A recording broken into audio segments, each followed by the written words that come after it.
Rizal Ramli bertemu Habib Rizik, bicara tentang apa? Pertemuan para tokoh dengan Habib Rizik Syihab. Begitu seorang menteri yang punya nasionalisme, punya semangat kebangsaan, cerdas, rajin, bagus, berani, seperti Pak Rizal Ramli, saudara.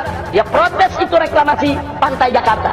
Dia tolak itu reklamasi daripada pulau di sana. Akhirnya ribut dengan Ahok, saudara. Apa yang terjadi? Bukan Ahok yang digusur, Rizal Ramli yang diberhentikan. Ada pertemuan antara tokoh pergerakan nasional Dr. Rizal Ramli dengan tokoh yang dianggap paling berbahaya oleh rezim penguasa negeri ini, yaitu Habib Rizik Syihab di Petamburan. Nah, peristiwa bertemunya dua tokoh besar ini, dua tokoh oposan besar ini yang masing-masing dianggap sebagai kutub perlawanan, ya. Kutub Petamburan, poros Petamburan, yaitu Habib Rizik Syihab. Ada kutub Bangka, mengacu pada jalan Bangka tempat tinggal Rizal Ramli, dan ada bisik-bisik yang sampai ke telinga saya bahwa istana kepanasan, kebakaran jenggot, kelojotan Betawi bilang begitu. Pertemuan dua tokoh ini menjadi apa kita sebutnya warning, ya, menjadi warning, peringatan dini bagi kekuasaan. Ada apa? Sebab ini proyek reklamasi pantai, saudara. Ini reklamasinya sudah berjalan, duit triliunan dari investor Cina sudah masuk. Saudara, mereka sudah buat gambar apartemen-apartemen di 17 pulau, dan mereka sudah buat iklan, yaitu animasi, dan itu iklan disiarkan di televisi di Beijing, sehingga pengusaha-pengusaha Cina beli itu apartemen. Apartemennya belum dibangun, wuruknya belum selesai, saudara, unit itu udah habis laku. Nah sekarang ini berapa ratus triliun. Makanya kalau reklamasi itu di stop, sebagaimana Ahok mengatakan, kalau di stop kita akan dituntut oleh luar negeri. Memang betul. Tapi disinilah dituntut keberanian Jokowi. Stop itu proyek reklamasi, saudara. Ini 9 perusahaan naga, company naga yang Indonesia, saudara, bangkrut. Mereka harus kembalikan berapa triliun itu kepada investor-investor liar tadi, saudara. Jadi ini negeri mau dijual, saudara. Si Rizal Ramli ini mantan menteri yang sejak zaman Gus Dur, ya, pernah menjadi menteri keuangan, pernah menjadi kepala Bulog, pernah menjadi Menko Perekonomian, dan ketika zaman Jokowi pernah menjadi Menko Kemaritiman. Ini di dalam dan di luar kekuasaan, Rizal Ramli tetap menunjukkan kekritisannya, tidak seperti teman karibnya yang di dalam beda, di luar beda. Stapannya yang kemarin memicu kontroversi adalah ketika dia mengatakan, kalau saya bukan menteri saya akan kritik Perpu Cipta Kerja, gitu kan. Yang saya maksud tentu Anda paham, yaitu sekarang ini Menko Polhukam Mahfud MD. Nah, berbeda dengan Mahfud MD, Rizal Ramli tetap konsisten. Bahkan di dalam pun dia tidak segan-segan.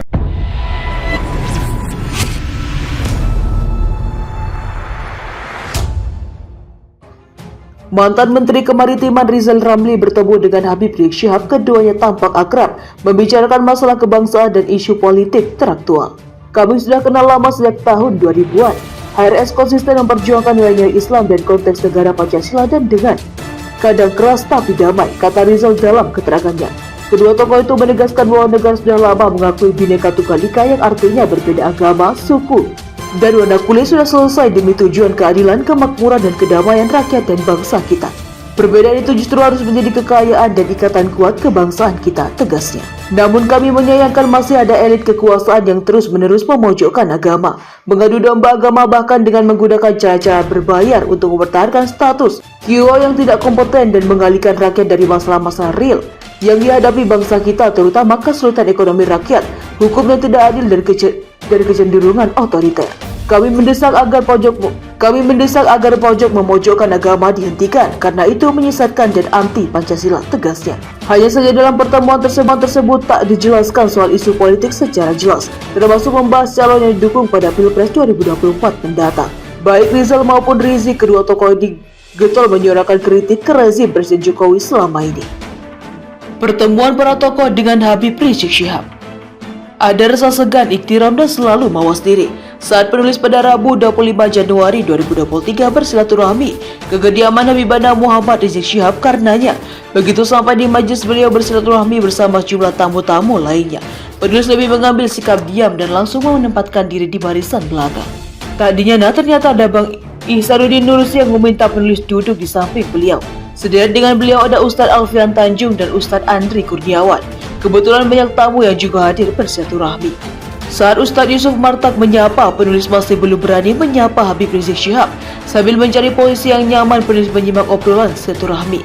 Sambil menikmati hidangan yang tersedia, penulis masih mengambil posisi mode menyimak.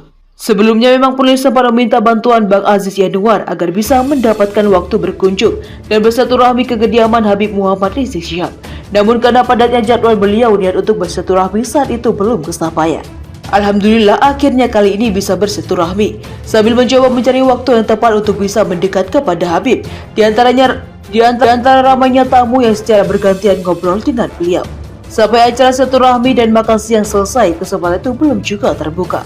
Terbesit dalam benak penulis mungkin pada silaturahmi selanjutnya barulah niat untuk menyapa dan ngobrol secara langsung bisa kesampaian. Tapi ternyata ada sapaan dari Habibana memanggil penulis, sontak riang sekali hati Edi. Secara penulis menghampiri Habib dan berusaha meraih tangannya untuk dapat menciumnya. Ternyata hal itu telah diantisipasi. Habib segera menarik tangannya dan langsung memeluk penulis.